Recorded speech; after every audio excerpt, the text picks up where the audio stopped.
absolutely incredible by Afghanistan. They've finished with 169 in their 20 overs. They started off in fourth gear and then most of their innings was in the first and second gear, but these last 2 overs went into sixth gear. We are back at Cricbuzz Live. I'm Saiyami. I have got Rohan and Murali Kartik with me. Did we see this 49 runs in 2 overs? No, we did not. We were thinking if they get to about 140, 145, we thought they'd be happy with that after the 18th over. But this was carnage. This was exceptional. Again, something Kartik said just before we went on air, you can't buy experience. And that's what we saw from Mohammad Nabi. I'll tell you what, when you have a look at that scorecard, I'll tell you why it's an interest, why I think this is such a good score, is because when you have a look at that batting scorecard, it's a funny one because you'll see most of the strike rates around that 100 mark or below 100. And then you've got the fastest 50, half century by an Afghanistan player in an international game. So this was a bit of a freak innings. This is not from what we see from the scorecard, par for the course on this pitch. It was a freak innings, and that's why I think 169 will be an extremely competitive score. Kartik, I know you're feeling bad for that little kid, Velulage. He bowled so well, but that's how cricket is. It's an unfair game. You have to give credit to Nabi because it was just a loss of words for the way he's played. Yeah, absolutely. And I think that at one stage he would have been hit for 6 sixes. Yes. And I can imagine the feeling because after being hit for 2 sixes, suddenly you're thinking, oh Lord, what am I going to do now? And then the third 6 goes and then you bowled a no ball. Yeah. Then literally your hands are literally swollen, your feet are swollen. Your mind goes into an absolute tizzy. I can imagine what he must be going through. But was it a question of bad planning? Could they have done anything better? Because even if it wasn't Mohammad Nabi, 20th over, we've seen that happen even before. I understand I'm a big fan of spinners bowling tough overs, but 20th, 19, 20 are very tough overs. So tactically, yeah, tactically, could they have done something different? Because if you think of it, 17 runs in the 19th over and 32 runs, and suddenly the game looks very, very different. And it suddenly felt like a small baby being fed to a killer whale there. I'm going to disagree over here. Because I feel what they've done, in fact, is the way the game panned out, with the number of wickets that fell. It's unfortunate that he came up against Mohammad Nabi facing, and the first ball went for 6 and the second ball went for 6.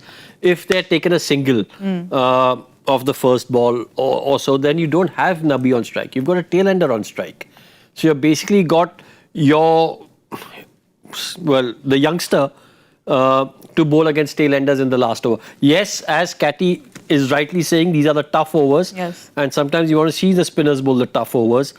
But there's also the case that you would get for it. It's just unfortunate that the first 2 went for 6, then the pressure became too much and it was third 6, fourth 6, etc.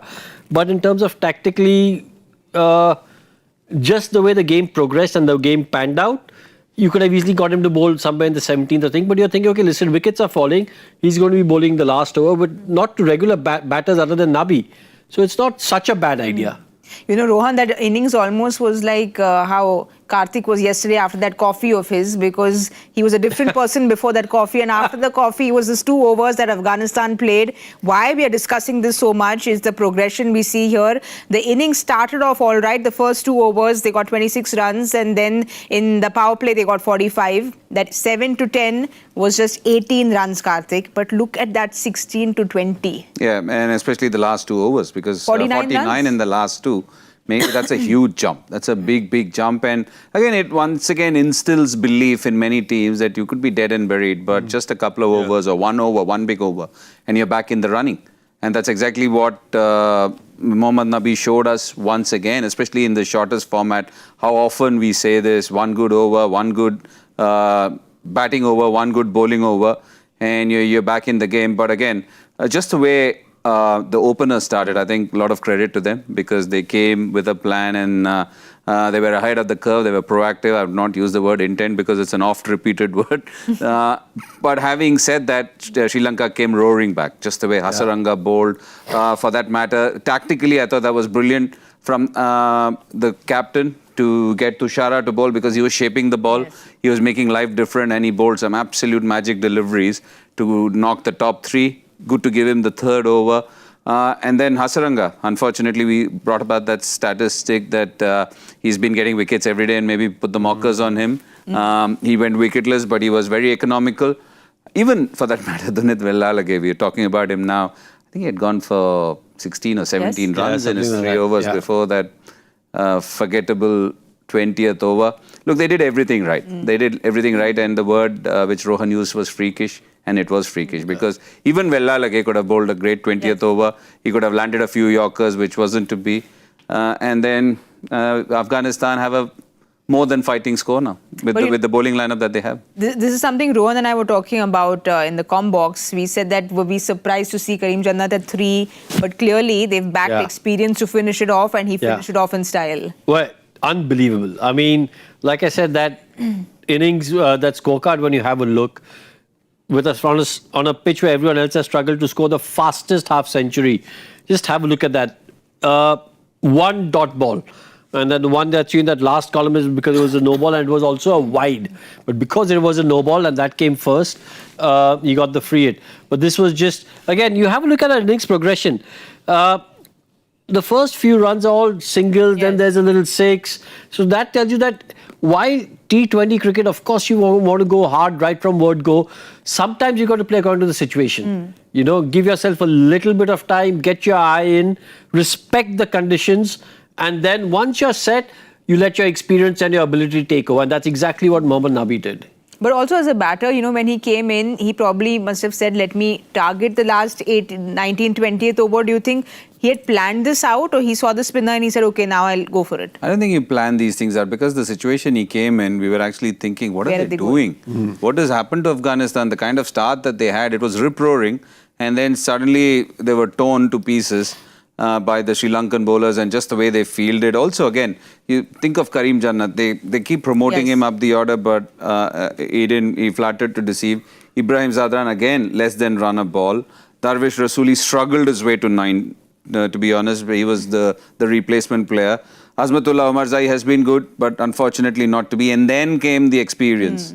Mohammad Nabi and Rashid Khan, they are all-rounders. And we've seen Mohammad Nabi come in the top order or come 3 or 4 at times to come and play, but possibly just the kind of people they needed. The experience, and not to forget the fact that they can stay calm under pressure. More importantly, in a situation like that, do you go hell for leather? Do you plan your way out? Do you wait? Do you bide your time? You don't have too much time, but you still have to do it. So really well done. Rashid played some incredible shots. He's got this no-look flick, which he does.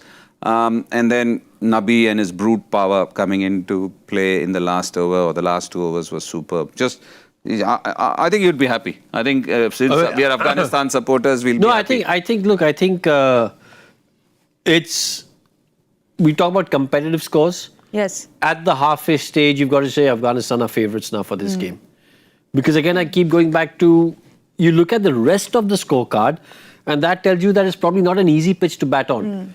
Even Rashid with all his experience and all his striking ability was 24 of 23 deliveries. So it's nearly a runner ball towards the end. But it's only that, again, even if you take Mohammad Nabi's innings, it's not in the whole innings. It's a freakish last over. Yes. It's a freakish 6 deliveries which have got Afghanistan to this position. And that is why I think this score will be, well, like I said, they start favourites at the halfway stage. You know, you're talking about how unfair cricket is because, Kartik, you said that Sri Lanka did everything right. Up until the 18th over, we were sitting having dinner saying, you know, this feels like a fizzless soda. Nothing's really happening with this innings. I came in here, you all were both there, and that it just suddenly became a different game altogether. Absolutely. So they did everything right with the ball till those 2 overs. Tushara was so good when he started because he spoke about that ball shaping away a little bit. 4 overs, 18 runs, 12 dot balls and those 4 wickets. So he started off looking really good. Hasaranga, very economical, no wicket there. Everyone was good. Vellalage was very good until that last over. 32 runs in the last over. Yeah, Dushmanta Chamera was maybe trifle unlucky because a couple of catches went down, but I didn't realize his figures were 1 for 50, to be honest, but that 19th over went for a few. Look, they did everything. 43 dot balls. Yeah, they literally had Afghanistan on the mat. 18th over, this is just completely, the match has turned on its head. Completely. Just 2 overs. 2 overs for 49. That's Yes, what we yes, said, the isn't it? last 2 17 overs. and 32. Yeah, 49. That's a lot of runs when you look at the entire game. Too many runs being scored. But yeah, look, that is what is going to give them the belief. And think of this. You're looking at a buoyant Sri Lankan side for 18 overs. They've been punctured so badly in the last 2. And a team which had no fizz, as you said, no air in their balloon. And suddenly they're going to walk out with their chests, thumping their chests. That is what this game is all about. Body language is such a funny thing as well, because the Sri Lankan team looked so confident. Yeah. Sanjay Jayasuriya looked very relaxed. Yeah. And then when those visuals of him were shown in the 19th, 20th over, everything had turned. And I think that's a great indicator of how a team is feeling. Yes. When you look at the dugout, if the dugout's a little tense, then you know, okay, listen, these guys are feeling the pressure. If it's relaxed, happy, laughing, joking amongst the support staff, you know, these guys feel that they are in control of the game that's happening. But by God, it was a joy to watch. Yes. You know, if you're a cricket fan, and let's take away the Sri Lankan fans and the Bangladeshi fans right now, because you've got a lot riding on it. If you're a neutral, other than that, it was just amazing to watch. And I'm feeling for Dunit Vellalage. Yeah, it's tough. He's so young. Yeah. But Sri Lanka needs to score at least 101 if they have to qualify. Yeah, I was just going to say, at the start of the show, we had given a 160 cutoff. This is 169. So they need to score 101. Yes. And I think that will be one of their first targets. When I say, well, as a batting unit, I'll tell you, and correct me if I'm wrong here, you start off obviously thinking, okay, listen, we've got to win the game. Yes. So you go for the first maybe 2 wickets. If they're 10 for 2, then 101 will be at the back of their mind. But at the start of the innings, it's 170. They're thinking, okay, we got to win the game.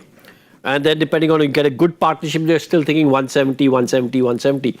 But if you lose a few wickets, that's when you're thinking, okay, listen, now we've got to be thinking of 101. So at the start, it'll be 170, but 101 will definitely be at the back of their minds.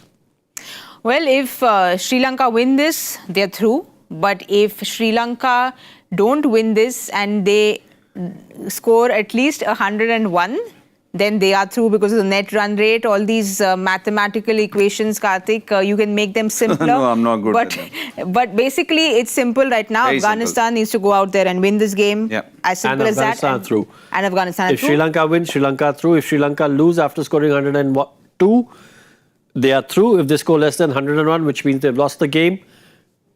Basically, the equation is simple. If Sri Lanka score 101, then Bangladesh are out. Yes. Thank you for simplifying this, Yeah. Rohan. Basically, they'll get 101 and they lose the game. If they score between 101 and 169, yeah.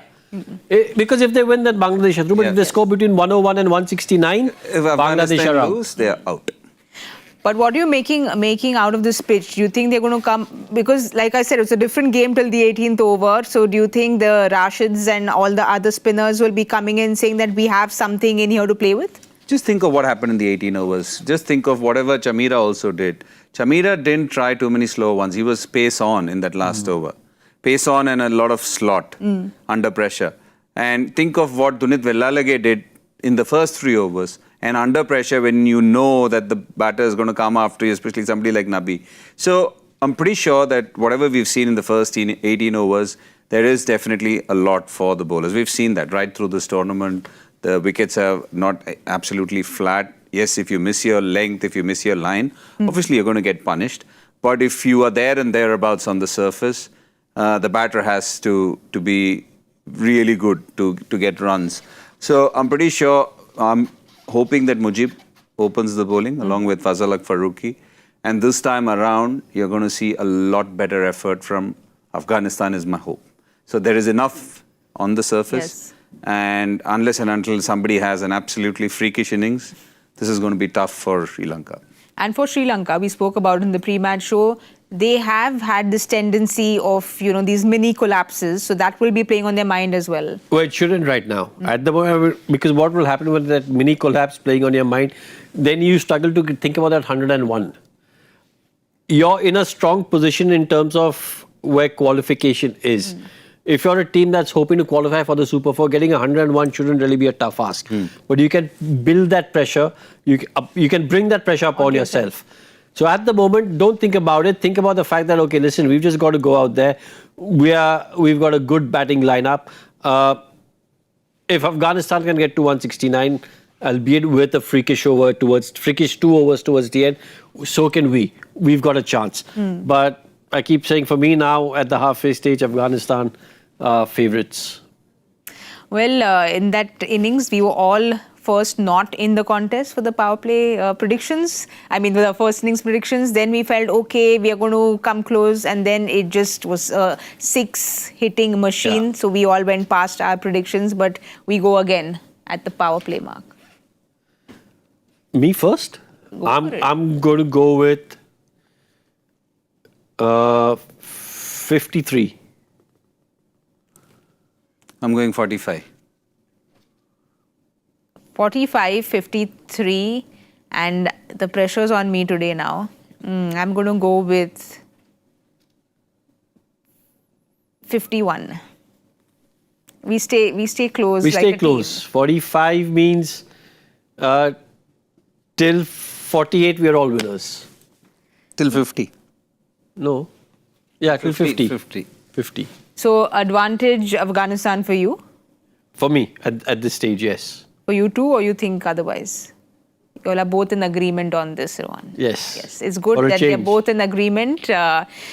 I'm hoping that we get our predictions going right. But to be very honest, I'm not complaining at all that we lost the prediction game, which very rarely happens on Cricbuzz Live because, like Rohan said, it was just so much entertainment to see Nabi and to see those 5 sixes. We were all wondering if the 6 sixes are going to happen. So cricket has been the winner, not complaining at all. We'll be back at the 10 over point at the Cricbuzz Combox with all the updates. So do join us there. Thank you for watching Cricbuzz Live.